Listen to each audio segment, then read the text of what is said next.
Hello दोस्तों, आज तो स्टॉक प्रेडिक्शन में आपका स्वागत है। Good morning. Pre market report में आपका स्वागत है। आज है 12 मई 2023, शुक्रवार का हफ्ते का आखिरी दिन, सबसे इंपॉर्टेंट दिन टेक्निकल और डाटा पैरामीटर्स के ऊपर। आज क्या हो सकता है ये जानकारी लेंगे हम लोग। स्क्रीनशॉट क्या दिखा रहे हैं, न्यूज़ फ्लो क्या है ग्लोबली से, तो इसका असर हमारे मार्केट के ऊपर क्या पड़ सकता है और मार्केट कैसा रिएक्शन दे सकता है, इन सभी के बारे में हम लोग डिस्कस करेंगे। शुरू करने से पहले चैनल के डिस्क्रिप्शन बॉक्स में बिलो द टाइटल डिस्क्लेमर रखा है, उसको कृपया पढ़िए जानिए। एज पर डिस्क्लेमर, ये एजुकेशनल प्रोग्राम है।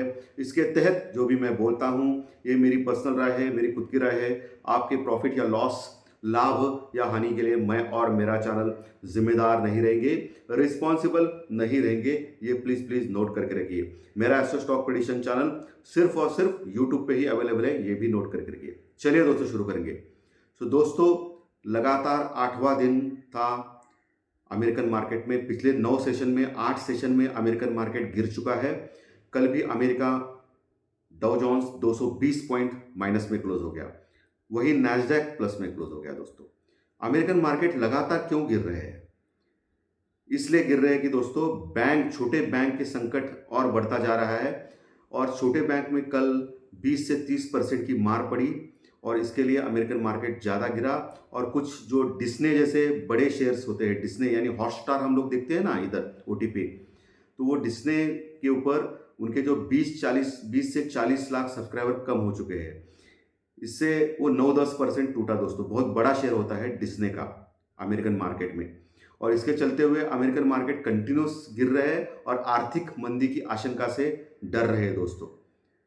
और इसी वजह से कंटिन्यूस लगातार गिरने का सिलसिला अमेरिकन मार्केट में चल रहा है। हालांकि अभी डाउ फ्यूचर प्लस में है, कल भी ऐसा ही माहौल था। अमेरिकन मार्केट गिरे थे लेकिन डाउ फ्यूचर प्लस में थे और नैस्डैक भी प्लस में है अभी दोस्तों। लेकिन हमारा जो एसजीएक्स निफ्टी है वो बहुत ही खराब दिखा रहा है, 60-70 पॉइंट माइनस में दिखा रहा है। एशिया में जापान का मार्केट प्लस में है और बाकी के सभी मार्केट ऑलमोस्ट माइनस में है दोस्तों। यूरोपियन फ्यूचर्स भी माइनस में है। तो मार्केट थोड़ा सा निगेटिव सेंटीमेंट दिखा रहा है शुक्रवार के सत्र में स्टार्टिंग में। तो दोस्तों एज पर एसजीएक्स निफ्टी देखिए तो दिखा रहा है दोस्तों।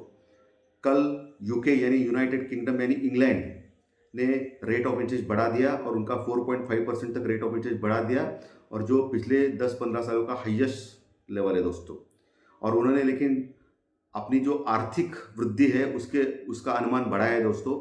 और आज उनके जीडीपी के डाटा भी आने वाले हैं, अमेरिका के, यूके के, यूनाइटेड किंगडम के।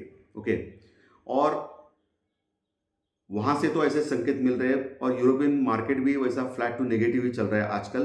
बट अमेरिका से बहुत ही खराब संकेत दिन प्रतिदिन बढ़ रहे हैं दोस्तों।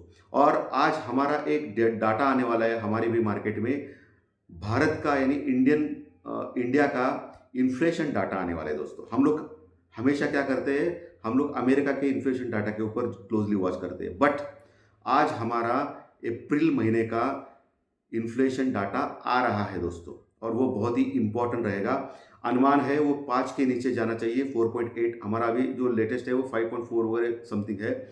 हमारा जो अनुमान है वो 4.8 के आसपास आना चाहिए। और आज अगर inflation data as per data के पास आता है तो मंडे को उसका रिफ्लेक्शन देखा जा सकता है। और मोस्टली लोग माने जा रहे हैं कि आफ्टर मार्केट आवर्स यानी मार्केट खत्म होने के बाद इन्फ्लेशन डाटा आ सकता है इंडिया का, जिसका असर मंडे को ओपनिंग में हो सकता है हमारे मार्केट के ऊपर। इन्फ्लेशन डाटा जो 4.8 का अनुमान किया जा रहा है वो आएगा या नहीं ये देखना उचित रहेगा आज इंडिया में। और दूसरा, मार्च महीने का आईआईपी डाटा भी आने वाला है दोस्तों, वो दिन दौरान आ सकता है। इंडिया का यानी हमारा आईआईपी डाटा यानी इंडस्ट्रियल प्रोडक्शन रिपोर्ट, यानी प्रोडक्शन कैसा चल रहा है उसका रिपोर्ट जो होता है वो आएगा आज के दिन। यानी आईआईपी डाटा और इन्फ्लेशन डाटा, ये 2 डाटा आज आने वाले हैं दोस्तों। इसके लिए शुक्रवार का सत्र बहुत ही इंपॉर्टेंट है इंडिया के लिए। और मुझे लग रहा है कि दोपहर 2 बजे के बाद थोड़ी हलचल दिखाई देगी मार्केट में, नीचे ऊपर के मोमेंट्स दिखाई देंगे। आपको केयरफुली काम करना पड़ेगा।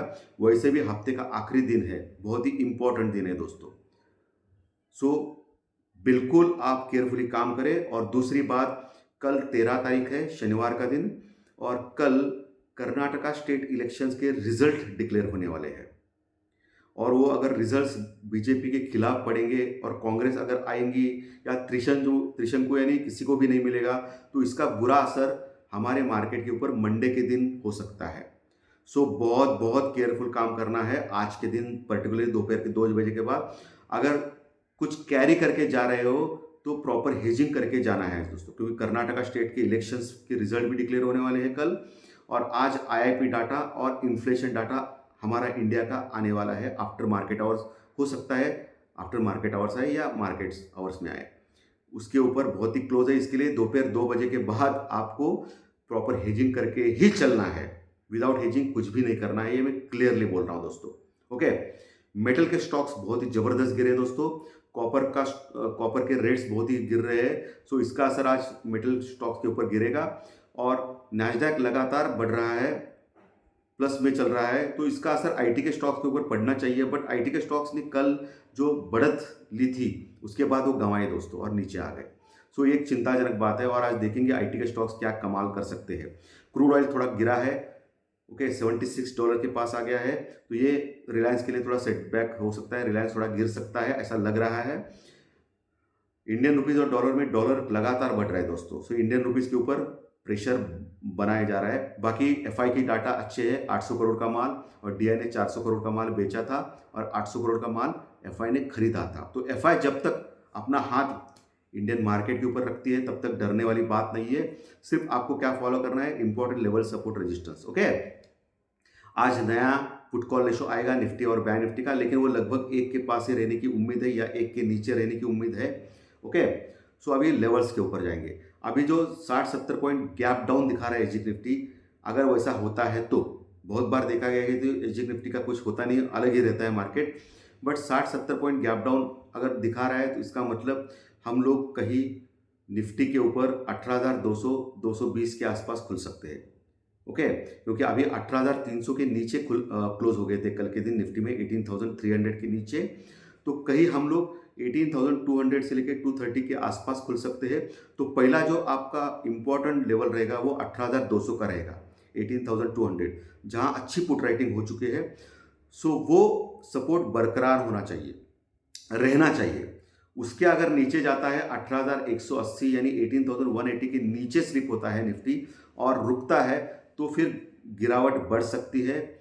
जो भी पुट राइटिंग यानी सपोर्ट करने वाले लोग 18,200 के ऊपर है वो घबरा के निकल जा सकते हैं, तो मार्केट के ऊपर प्रेशर आ सकता है।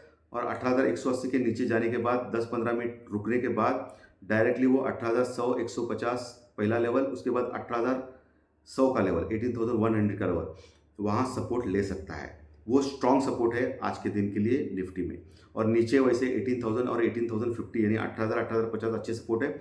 ऊपर दोस्तों अगर गलती से भी निकल गया, आज संकेत तो खराब है लेकिन मार्केट का कुछ भी हो सकता है, क्योंकि बाय ऑन डिप और सेल ऑन राइज ये दोनों करना है आपको। बाय ऑन डिप ये नीचे जो सपोर्ट है उसके उसमें, और सेल ऑन राइज जो मैं अभी बोल रहा हूँ रेजिस्टेंस रुकावट लेवल 18,350, 18,350 का लेवल जो है वो बहुत ही बड़ा रेजिस्टेंस रुकावट हो रहा है वहाँ निफ्टी को जाने के लिए ऊपर। तो 18,350 से 18,400 का जो लेवल है वहाँ रुकावट फेस कर रहा है निफ्टी, तो वहाँ आप एक चांस ले सकते हो निफ्टी में शॉर्ट करने का या पुट लेने का स्टॉप लॉस के साथ, लेकिन स्टॉप लॉस के साथ ले, मार्केट की कोई गारंटी नहीं होती है, तो वहाँ से नीचे आ सकता है। लेकिन 18,400 के ऊपर अगर टिक गया निफ्टी दोस्तों गलती से भी, तो बड़ी शॉर्ट कवरिंग हो सकती है जो 18,450-460 तक ले जा सकती है। उसके बाद 18,500 जो अगला रेजिस्टेंस यानी रुकावट का लेवल है वहाँ तक जा सकता है। लेकिन मोटा मोटी मान लिया 18,500 से 550 ये लेवल बहुत बड़ा रेजिस्टेंस यानी रुकावट लेवल है, जहाँ करोड़ की संख्या में कॉल राइटर्स यानी मंदी करने वाले लोग बैठे। यानी मोटा मोटी मान लिया 18,300 से लेके 400, 18,500 ये तीनों लेवल कॉल राइटर से भरे पड़े हुए, इतने आसानी से मार्केट को ऊपर जाने नहीं देंगे दोस्तों। अगर कोई न्यूज़ आ गई तो ज़बरदस्त शॉर्ट कवरिंग हो सकती है, ये भी मैं बोल रहा हूँ दोस्तों। ये निफ्टी का हो गया।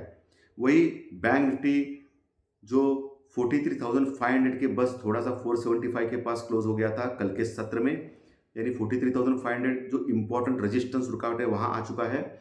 आज जो गैप डाउन दिखा रहा है एसजेक निफ्टी 60-70 पॉइंट का, अगर वो हो गया तो बैंक निफ्टी लगभग 150 से 200 पॉइंट माइनस में खुल सकता है। तो कहीं 43,200 के आसपास खुलने की चांसेस है दोस्तों, 43,200 से लेके 43,300 के आसपास। तो आपको क्या करना है, देखना है 43,200 के नीचे जाता ही नहीं, नहीं तो वहाँ वही आपको बाय करना है। बैंक निफ्टी में अलग बोल रहा हूँ, निफ्टी थोड़ा कमज़ोर है लेकिन बैंक निफ्टी स्ट्रांग है दोस्तों। सो बैंक निफ्टी को वही बाय कर सकते हैं 43,200 के पास स्टॉप लॉस के साथ, और अगर नीचे निकलता है तो 43,000 का एक मजबूत सपोर्ट है बैंक निफ्टी में, वह वहाँ आपको बाय करना चाहिए स्टॉप लॉस के साथ। और 42,800 जो है वो बहुत ही पुख्ता सपोर्ट है बैंक निफ्टी में, यानी मोटा मोटी 42,800 से लेके 43,000 ये लेवल जो है वो बहुत ही बड़ा सपोर्ट है बैंक निफ्टी में। वहाँ आने के बाद तुरंत आपको बाय करके रखना है, लेकिन स्टॉप लॉस के साथ बाय करना है, क्योंकि खबर ऐसी आई है कि कोटक महिंद्रा बैंक का जो वेटेज है MICI इंडेक्स में वो बढ़ चुका है। सो इसके सत्र में कोटक महिंद्रा बैंक जो वेटेज ज़्यादा है ऑलरेडी बैंक निफ्टी में, वो बढ़ सकता है, और इसके लिए बैंक निफ्टी भी थोड़ा ऊपर आने की चेष्टा कर सकता है सुबह के माहौल में। उसके बाद में प्रॉफिट बुकिंग होगी, ये अलग बात है। ओके, और ऊपर 43,550 के आसपास रेजिस्टेंस फेस कर सकता है बैंक निफ्टी, वहाँ देखना है उसके ऊपर जाता है नहीं। उसके ऊपर गया तो 43,700 से लेके 43,800 ये लेवल बहुत बड़ा रेजिस्टेंस है, रुकावट है, क्योंकि पिछले हफ्ते का जो हाई है बैंक निफ्टी का वो 43,700 से 800 के आसपास है। कल भी आपने देखा 43,774 के तक गया था बैंक निफ्टी। सो वो एक मजबूत रेजिस्टेंस का काम करेगा, अभी रुकावट का काम करेगा। वैसे भी 43,800 के पास कॉल राइटिंग जबरदस्त है बैंक निफ्टी में, यानी मंदी करने वाले लोग इतने आसानी से ऊपर जाने नहीं देंगे, तो वो लेवल देखना है आपको। अगर गलती से भी 43,850 के ऊपर निकलता है बैंक निफ्टी, स्ट्रॉन्ग अपमूव आता है, तो 44,150 जो ऑल टाइम हाई है वहाँ तक आराम से जा सकता है। जी हाँ, आराम से जा सकता है, ये ध्यान में रखिए। तो ये लेवल सपोर्ट रेजिस्टेंस मैंने आपको क्लियरली बोले हैं दोस्तों। अच्छा लगा कार्यक्रम तो लाइक का बटन दबा के प्रोत्साहित कीजिए। जो नए दर्शक पहली बार चैनल देख रहे हैं वो सब्सक्राइब का बटन जरूर दबाएं, ताकि हर दिन के 3 वीडियोज आपको जरूर मिलेंगे आपके इनबॉक्स के ऊपर, और मैसेज बॉक्स में कमेंट बॉक्स में जरूर लिखिए। तो धन्यवाद दोस्तों, फिर मिलेंगे टेक्निकल या ज्योतिष शास्त्रीय प्रेडिक्शन कार्यक्रम में। Thank you very much, thank you.